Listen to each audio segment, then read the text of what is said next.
Yeah. Hey, everyone here at the Investing Stuff You Should Know.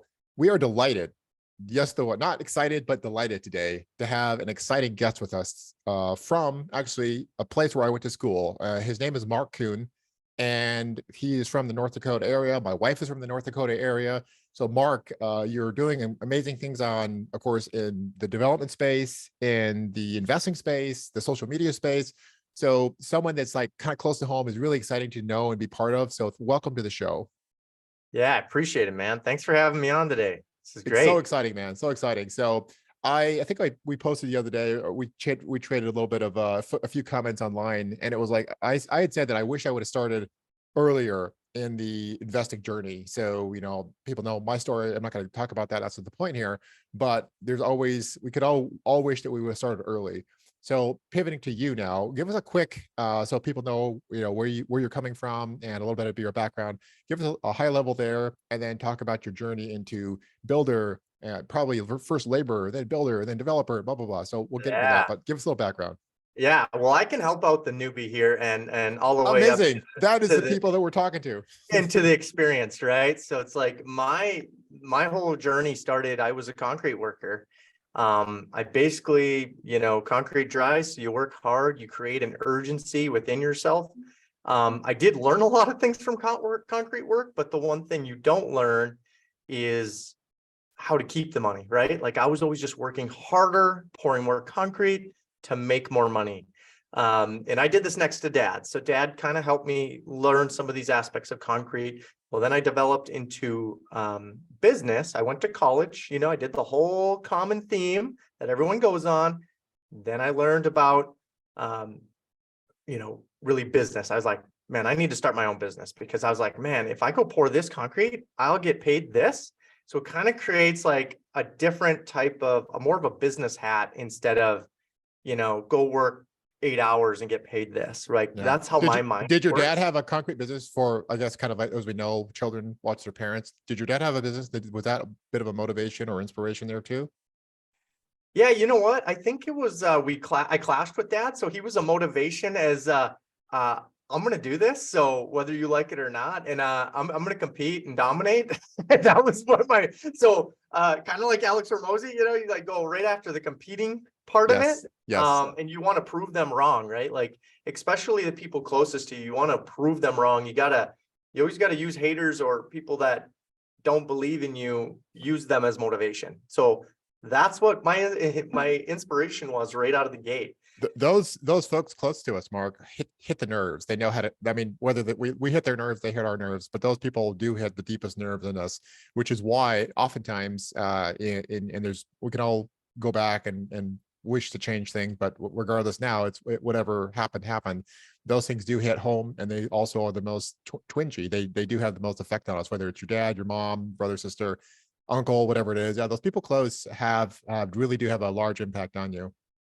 Yeah, you know what, and it's even your local market, national markets, you view people closest to you and you take their opinions that matter that really shouldn't, because you're getting a lot of feedback from other people. And we'll get into more of the social media aspect of how that works, because I think they work hand in hand, but you need motivation right out of the gate. So if it's disrupting, if it's competing with your family, sometimes that's where you start. And that's how I started. So I went through my little concrete career, like I said, just doing more work, making more money, sell more products, make more money. That's the mentality out of the gate. You have to learn that. But after 5 years of business, I realized like, all right, I need to make money like while I'm not doing physically the work. Like I have to be able to, and it's not like make money while I sleep, but I was like, well, you know what? We'll do the concrete. And instead of going to build like the garage or the house for the next 3 months or 3 weeks, whatever it would take. Yes. Let's hire that out. Let's act like a general contractor and manage work, because I was very good at management. So that was one of my strengths. And so then I realized, man, now I can just keep pouring concrete, which I love doing, and I was very good at it. And then I just hired these people and managed these projects. So I was like, maybe I need to keep doing more of this, because I can manage without physically doing the work. Like I grew up in a household where the dad was, you have to do everything yourself. Yes. That's not the mentality to have. If you have to do everything yourself, you're never going to grow. And Yeah. And then so we know in that equation, if you would, I'm sorry if engineer speak here, yeah, you're but good. there's an absolute limit to what you can do. Like, I don't care how fast and efficient and of a hard worker you are, you have the same amount of time, you have the same, not the same, but a finite limit to your strength. So I don't care if you're whoever you are, you can't pour 3,000 yards of concrete by yourself. Like, you need a team and you have to scale it. So it's all about scalability and the limits of what you can do. So how do you want to achieve the most good in the shortest amount of time? What are some techniques, like Mark was saying there, he realized that business is the way of leveraging this. Yeah. Well, you'll learn as you do business from the beginning. You're going to learn that there's areas you do not like or you're not good at. You need to just be straight with yourself and realize that I don't have to do everything. Just accept it. And the faster you can accept it and ask for help from others, which would be hiring employees, I hire literally based on my weaknesses and my core values. And my understanding was like, in construction, I'm a little different. I'm a millennial, right? So I knew that my traits were, I don't want to work every Saturday, 12 hours. I didn't want to work 70 hours a week. I'm a construction company that we work 4 12s and then 1 5-hour day or Yeah. 1 6-hour day, and we're done early. So I just that's really how we started picking up employees, especially millennial based in the construction industry. Yeah. Very hard these boomers are the best. You don't have to inspire them to come to work. You don't need to give them days off. They want to work all the time. Millennials are, it's very much different. You got to cater to them, appreciate them every day. It's just a different leadership style that you have to understand when you're working with these younger generations. So Yes. and even younger than me, it's like the new generation coming out of high school. It's even different working for them. So you have to adapt to those people. But the one key thing to get all of that, you have to hire for your weaknesses and you have to identify them yourself. So That's amazing, man. that is really where I started getting ground in my construction company. Beautiful, beautiful. So yeah, so just to quickly recap here. So yeah, you did your concrete company, you went to college, went to concrete company, and then you started learning about business. What is the the foundations of business? Like you just said, it's so good, is you hire for your weaknesses, of course, and core values here. So what's the next stage? So of course, we're going, the story here is one of, starting, and I think this is going to inspire people, is starting at a really basic, maybe rudimentary level, as many of us do, and then scaling and growing into this company. And then, of course, forward thinking, where there's unlimited growth and potential, because both of us have an unlimited mindset, and the pie is constantly expanding. There's more and more pies, and they're just expanding. So, but yeah, so that you're kind of in this growth trajectory in your business. So give us the next kind of stage. What maybe was there an inflection point there that something else clicked, kind of the next stage or the next level? Yeah. So 2017, I started realizing that just doing more work was not making me any happier. And it wasn't generating any net worth. I wasn't generating any wealth. So in 2017, I made a pivotal moment in my career. What's your definition of wealth? Sorry, this is how I do podcasts. I pull on threads as people speak. What's your definition of wealth, if you would? You know what? You're really buying your time back. I think it's a delayed gratification of future wealth. But it's not like being, I don't consider myself rich. I just consider myself wealthy, which means in the long term, I'm going to be fine. In the short term, I might be just always staying hungry and still chasing the next opportunity. So that's how I define rich versus wealth.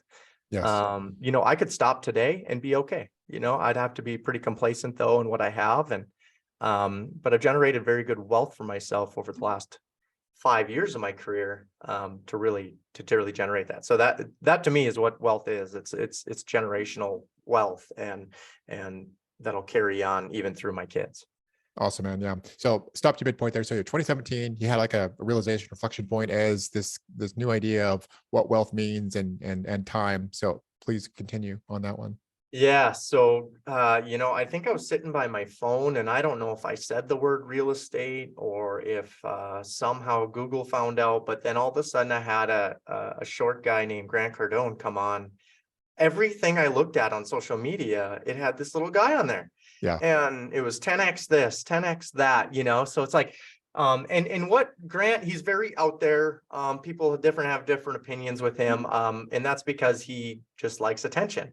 Yes. But he did catch my attention because he's kind of was talking about, hey, are you just doing more and more work? Are you actually investing in anything? Do you have any, can you make money while you sleep? It's like, no, I'm just a concrete guy. I thought I was doing pretty well though.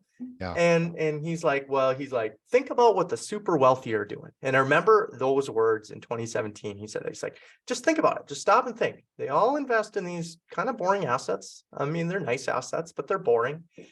And you need to figure out how to get into these assets and earn equity. Don't earn the cash. So he's like, I make the revenue from the business and I dump it into the real estate. So I was like, okay, what am I missing here? Because that makes nothing, you know. So then you start educating yourself, right? Like he piqued curiosity for me where I was like, okay, bigger pockets, rich dad, poor dad. You know, you go through all the beginning phases of real estate. Yes. And anyway, was there by myself, but was there at one point recently, not that far ago, but yes. but I mean, it doesn't even take that long. This was 5 years ago and I'm here today. You know, it's like my net worth is 10x since then.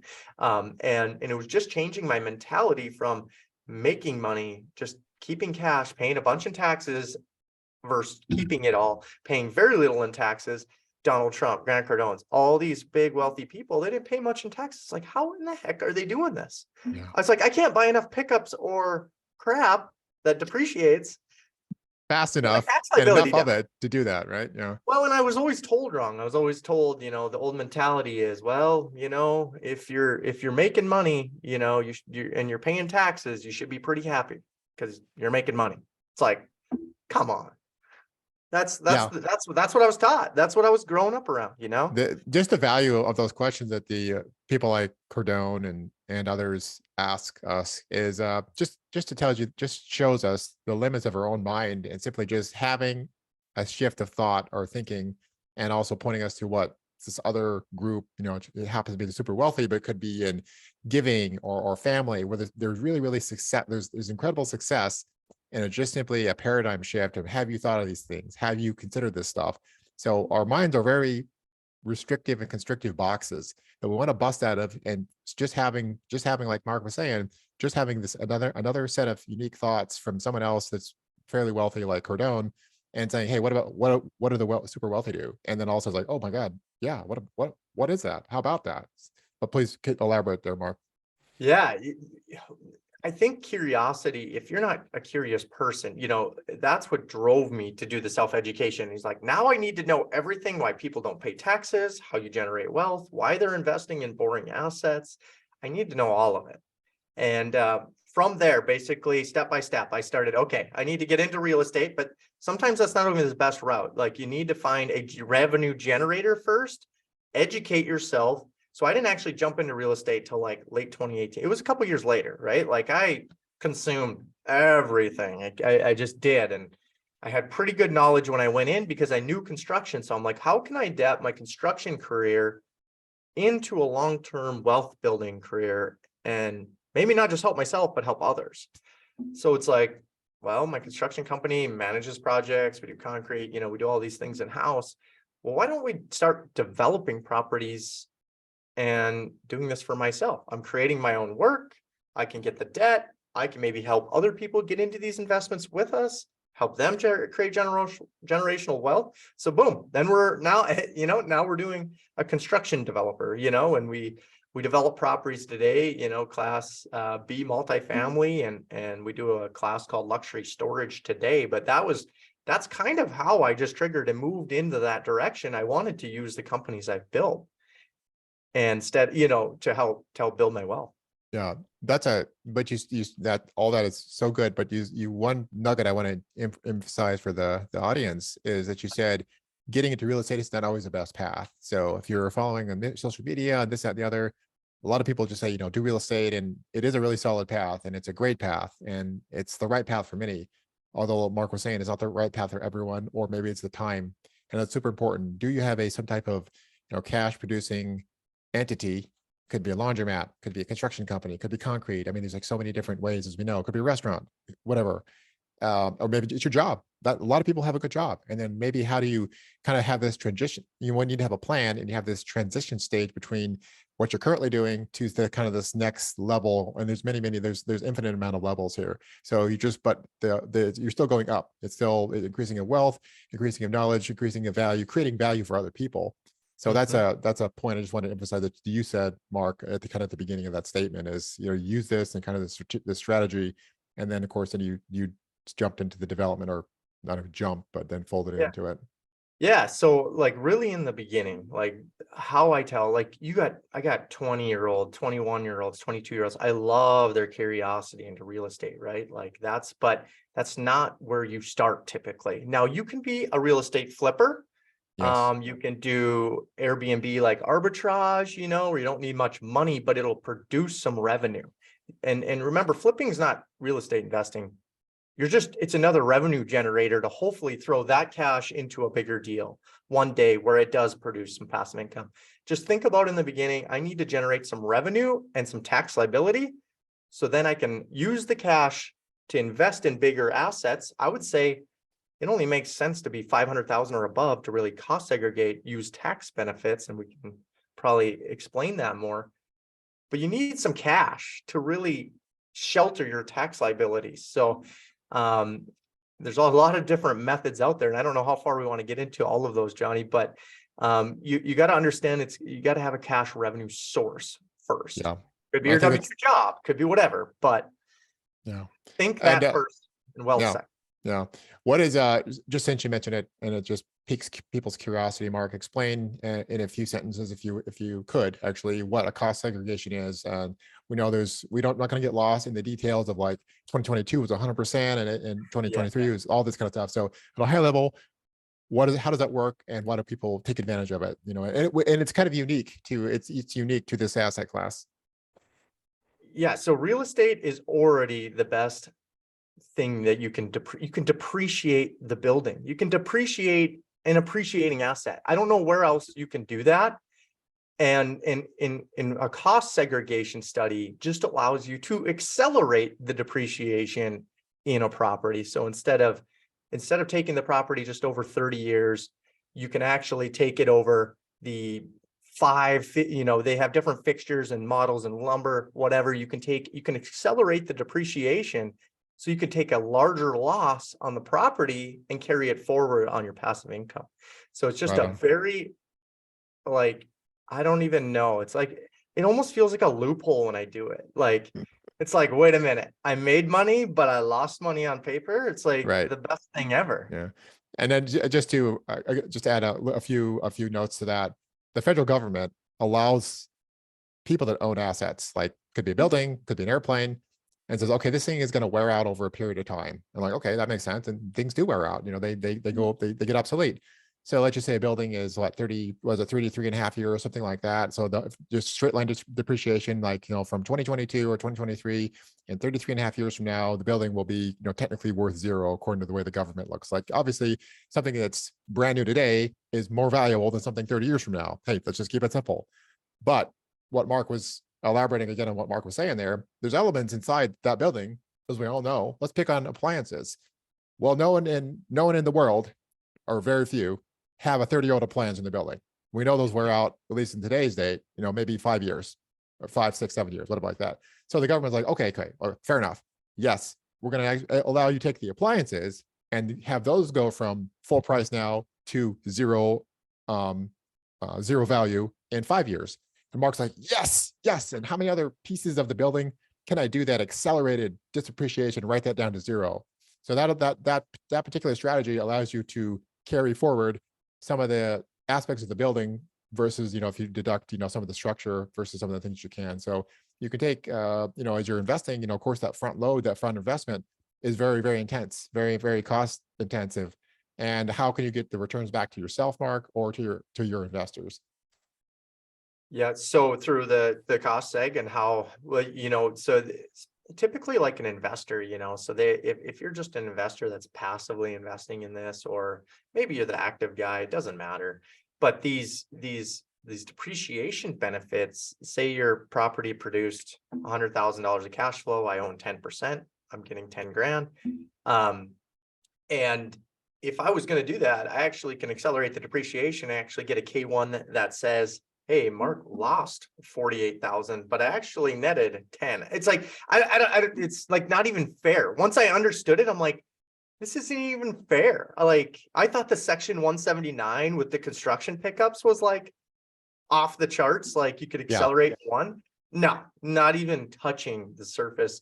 And you got to understand that real estate in the beginning, beyond cash flow, beyond net worth, anything, it's all the tax benefits. Like the biggest misconception about real estate is that you invest in it and get passive cash flow right out of the gate. It's like, no, you sit on it, you buy real estate and wait. They say that for a reason.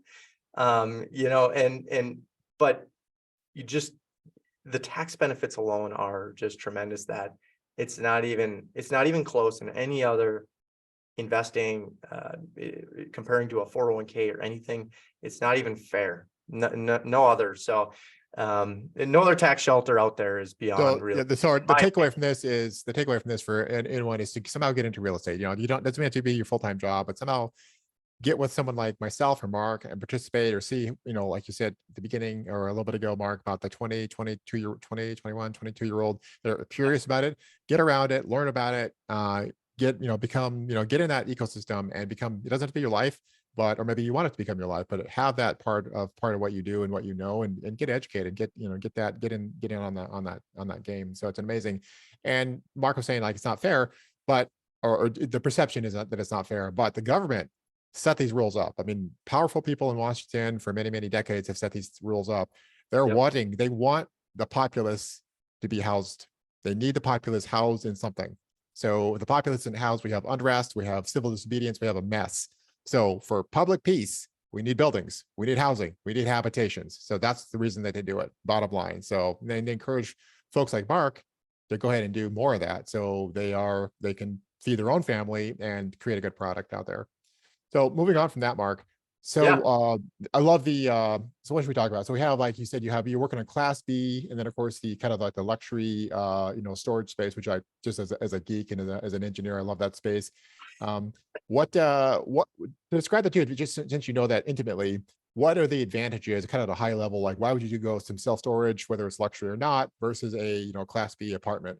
What are, obviously that's a strategic decision, it's zoning, but from a financial perspective, like to yourself as an investor, and maybe you have other investors, what are some of the things there that are considerations there? Yeah. So I guess with the multifamily, we in Class B, like I said, I like to stick with the boring stuff because I feel like that's where the cash flow is. Yes. And Class A, great class to be in. I'm not there. I don't have investors that are there that just want to own perfect assets and are literally in a capital preservation mode, because that's when I think you invest into a Class A asset in a really good location. Maybe some of Grant Cardone stuff. But if you're looking for a little more cash flow, you're going to trickle down the line to a Class B. Class B, you got the working class in, still good paying jobs, good paying tenants, all market rate. You're not dealing with any HUD. You're not dealing with any low income restrictions. So it's just a class that's been very steady, and they're good assets, right? Like they don't have a bunch of problems. So that's why we focus, even compared to a C, sometimes we bring them up to a B as a value add. Fix all their problems, bring them up to date with appliances and things that we've talked about, just so we reduce the amount of problems. So we focus on B. We are in C, try to touch on A little bit, A minus and C plus. We try to stick around that B area just for the steadiness of it, I think, really is what our investors like. And I think it's a fine line that it produces some good cash flow that's consistent. Yeah, no, it's as people may or may not know, but we're serving many people in this space. We're serving obviously the residents, which is probably our number one focus, but also we're serving our investors, and of course our friends and family and the people that we employ. But they're just like with anything, there's a customer base, and there's that, and Mark touched on that. What do they want to see? And if it's a capital preservation mode, maybe you want to invest in a really, really expensive, low cash flowing or non-cash flowing asset that will keep its value in a urban core, so awesome, beautiful asset, blah, blah, blah. But if you're trying to grow, if you need that cash flow, you need like a balance of predictability, tax write-off, cash flow, constant demand. then like Mark was saying, that's when folks like himself say, hey, B is of all the different, you can be in the different different classes of one asset class. But that's why the B in multifamily has been a really, really tried and true traditional method of generating something that's, like you said, you mentioned that how many times, Mark? Boring. This stuff is boring, but also it's been very, very. There's a reason why it's boring, and the reason why, but it keeps being boring because it's predictable. Yeah, and I always focus on one thing too. When I build or develop or invest in something, you always got to think who's going to be the buyer, right? Like, what does my exit look like? Is this sometimes if you were to buy a class D or even C, type property, very hard to exit, very selective. Yes. That where the B and A classes, you get a little better exit strategy. You know who you're going to be dealing with. There's legitimacy for demand on that product too. So that's again, I mean, that's why we like that class in multifamily. It's relatively better to manage. We just found the steadiness of it that it's a beneficial area, and there's a reason there's a lot of investors in that class as well. Awesome, So man. Yeah. So um, I am watching the clock here. So okay. we will save the other asset class of luxury self storage for another time here. Talk to us kind of as you wrap this up here. You have focused a lot of recent on your social media presence. Yeah. There's some people that you look up to and people that I look to. I know we share some folks out there. If you're in the space, you see people doing amazing things, growing businesses, investing across the spectrum here, but they're doing really, really well. It's a skill set, it's a focus, and it doesn't happen by accident. So talk to us about that, Mark, some of the focus, effort, and the presence you have on those different platforms. Yeah, so 2022 social media is not easy, and I wasn't one that wanted to be on it, to be honest. And Yes. I think in today's world, you have to visibility beats ability almost. You could probably say like Brandon Turner. I don't know that he's done excellent huge multifamily, but his visibility with bigger pockets is so powerful today. So we're just in that day and age where, like I said, I think visibility honestly beats ability in some cases, Yes. but it builds trust. So anyway, in 2022, last year we dabbled with it, right? Like, and that I just call dabbling because we were just getting comfortable with the cameras and the gear and the social media and how you kind of present yourself, you kind of find your voice. So that was all interesting, but I didn't really have any traction. So in the end of 22, really into 23, I hired mentors and coaches again. They take a lot of the mistakes out of it for us. So Yeah. I always, anything you're going to do, whether it's real estate, you're learning property management, whatever, hire a mentor or a coach, do a course, consume yourself with education. It's the only reason 5 years ago I'm where I'm at today. And in social media, it's no different. This place it's crowded out there. Johnny and I were talking about chief LinkedIn officers. This is it's real things though, and we have to use it for our business and network with good guys. I've met so many good people now.